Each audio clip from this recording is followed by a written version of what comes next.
आज सकाळी 5:30 वाजता पुण्यातील स्वारगेट बसस्टँडवरती अतिशय धक्कादायक घटना घडली। पुण्यामधील एक 26 वर्षीय तरुणी जी पुण्यामध्ये जॉब करत होती, पण काही कामानिमित्ताने ती आपलं गाव फलटणला चालली होती। सकाळी 5:30ची वेळ असल्यामुळे दत्तात्रय गाडे या तरुणाने त्या मुलीला खोटी माहिती सांगितली।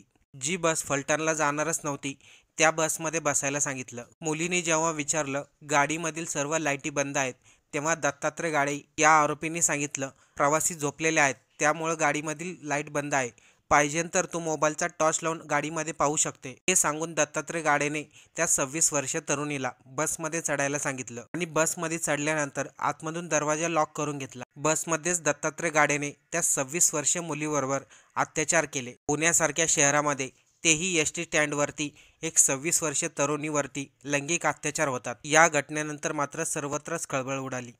ॲक्च्युली ही जी मुलगी आहे ही पुण्यामध्ये कामाला आहे ती आणि ती इथून फलटणला तिच्या गावी चाललेली होती। सकाळी 5:30 पावणे 6च्या दरम्यानची ही गोष्ट आहे। ती स्वारगेट बस स्टँडमध्ये बससाठी थांबलेली होती ती। तर त्यावेळेला आरोपी जो आहे तो तिथं गेलेला होता, तिच्याकडेनं फिरताना पण दिसतोय आणि तिच्या शेजारी बसलेला एक माणूस उठून गेलेला आहे। हे दोघांचं बोलणं चालल्यावरती आरोपी तिच्याशी बोललेला आहे, तिच्याशी गोड गोड बोलून त्यानं ओळख करून घेतली तिच्याशी आणि तिला म्हटलं की फलटणची कुठं जाते ताई असं तिला विचारलं। तर ती म्हटली की मला फलटणला जायचं आहे। तर तो म्हटला की सातारची बस जी आहे ती इथं नाही लागत म्हणे, तिकडे लागलेली आहे म्हणे। तर ती म्हटली नाही बस इथंच लागते म्हणून मी इथं बसलेली आहे। तर तो म्हटला की नाही तिकडे लागलेली आहे, चल म्हणे मी तुला घेऊन जातो। आणि सीसीटीव्ही फुटेजमध्ये ती मुलगी त्याच्याबरोबर जाताना दिसते आपल्याला। तर ती त्याच्याबरोबर गेली आणि तिथं गेल्यानंतर बसमध्ये अंधार होता म्हणून तिने हा प्रश्न काढला की बसमध्ये तर अंधार आहे म्हटली ती। तर त्यावेळेला तो म्हटला की ही रात्रीची लेटची बस आहे, त्यामुळे लोक झोपलेले आहेत म्हणून दिवे बंद आहेत, तू वरती चढून टॉर्चने चेक करू शकते। आणि मग तिला असं गोड बोलून त्यानं वरती चढायला सांगितलं। ती ज्यावेळेला टॉर्च लावायसाठी वरती गेली त्यावेळेला मग यानं मागून दरवाजा लावून घेतला आणि तिच्या बाबतीत हा अतिप्रसंग घडलेला आहे तिथे।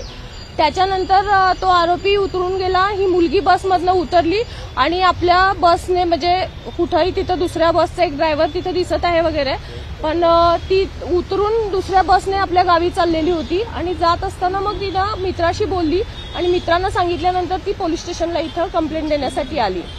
काल ती इथं पोलीस स्टेशनला आल्यानंतर तिनं कंप्लेंट दिल्यानंतर आम्ही इमिजिएट सीसीटीव्ही फुटेज काढलेले आहेत तिथले।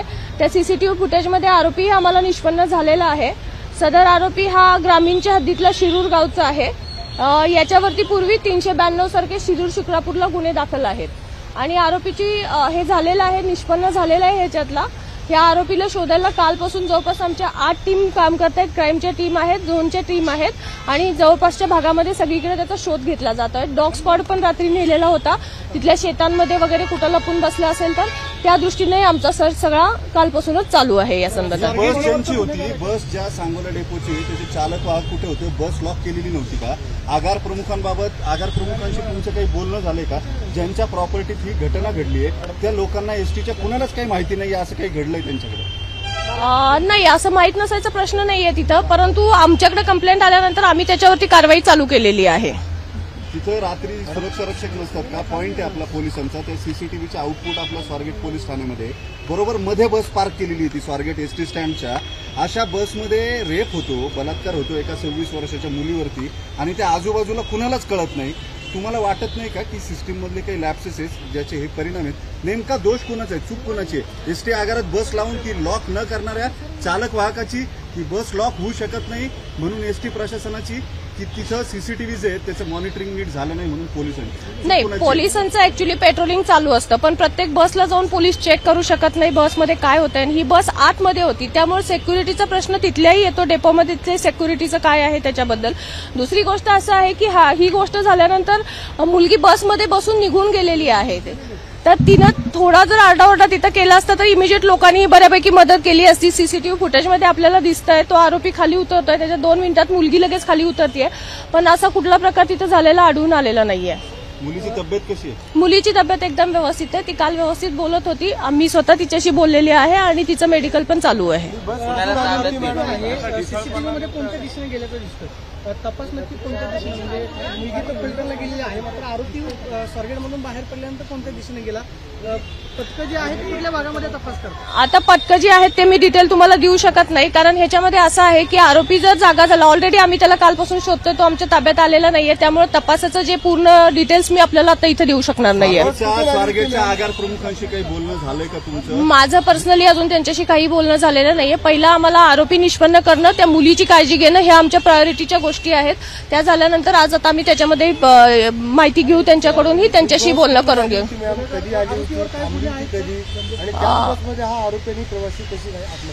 नाही, त्याच्याबद्दल मी डिटेल घेतलेले नाहीयेत बसच्या बाबतीतले. त्या फक्त बस आम्ही सिक्युअर करून ठेवलेली आहे, कारण आम्हाला मेन म्हणजे पहिला आरोपी तो ताब्यात घेणं हे आमच्यासाठी फार महत्वाचं आहे, आणि दुसरी गोष्ट म्हणजे मुलीची मेडिकल करून घेणं आणि तिचं मानसिक स्वास्थ्य, त्याचबरोबर टीम लावून सगळीकडचं तपासावरती कॉन्सन्ट्रेट करणं हे महत्वाचं आहे. त्याच्यामध्ये आता हे पॉईंट तपासादरम्यान आम्ही घेऊ. सगळ्यात महत्वाचं म्हणजे की आतमध्ये स्वारगेट आगारामध्ये उभी असलेली बस ही आगार व्यवस्थापकांची जबाबदारी असते.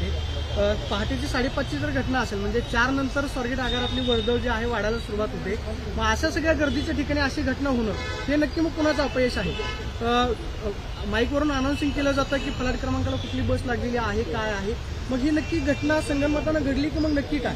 सीसीटीव्ही फुटेज, आता प्रश्न त्याच्यावरती मी जास्त बोलणार नाही, पण सीसीटीव्ही फुटेजमध्ये लोक भरपूर दिसत आहेत. तिथं स्टँडमध्येही लोक आहेत. ती मुलगी बसमधनं त्या उतरली त्यावेळेला शेजारच्या बसमधले ड्रायव्हरही चढताना दिसत आहेत. लोकांचा वावर हा तिथे दिसतोय. इव्हन तो माणूस, तो आरोपी तिच्याशी बोलत होता, ते दोघं बोलत होते, त्या टाइमला तिथे एक व्यक्ती बसलेली होती आणि मुलगी त्याच्याबरोबर गेलेली. तिथेही आजूबाजूला लोक दिसत आहेत. ओव्हरऑल सगळीकडे तिथं लोकांचा वावर होता हे दिसत आहे सीसीटीव्ही फुटेजमध्ये. घटना घडल्यानंतर आरोपी जेव्हा बाहेर आला तेव्हा मुलगी आल्यावर तिथे शांततेत बाहेर पडली, कुणाला काहीच सांगितलं नाही, आरोपी निघून जाताना दिसतोय शांततेत. एक्झॅक्टली, सीसीटीव्ही फुटेजमध्ये आरोपी खाली उतरला की लगेच 2 मिनिटात मुलगी हे झालेली आहे, खाली उतरलेली आहे आणि नंतर ती निघूनही गेलेली आहे. बसमध्ये बसून ती गेलेली होती. निंब्या रस्त्यात गेल्यानंतर तिने तिच्या मित्राला फोन केला आणि त्याच्यानंतर मग ती परत त्यांना सांगितलं की नाही तू ह्याच्यात कंप्लेंट कर. त्यानंतर मुलगी जवळपास 9च्या दरम्यान पोलीस स्टेशनला आलेली आहे ह्या सगळ्या गोष्टीची माहिती द्यायला. शॉकमध्ये होती का हे सगळं झाल्यामुळं? तिला काय करावं हे कदाचित आपण तसं म्हणू शकतो. त्याच्यामध्ये तिला सुचलं नसेल आणि त्यामुळे ती उशिरा आली असेल, परंतु ती आल्यानंतर आपण इमिजिएट तपासाची चक्र सगळी फिरवलेली आहे.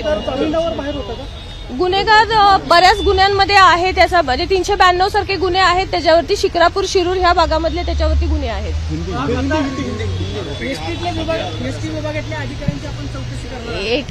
नाही, याच्यावरती सिक्युरिटीच्या दृष्टीनं त्या चौकशाही आम्ही करूच नक्कीच. ठिकाणी तेही स्वारगेट बसस्टँडवरती सकाळी 5:30 वाजता ही धक्कादायक घटना घडली. एवढ्या मोठ्या एसटी स्टँडवरती 26 वर्षीय मुलीबरोबर लैंगिक अत्याचार होतात. या घटनेवरून पुन्हा एकदा महिलाच्या सुरक्षिततेचा प्रश्न निर्माण झाला.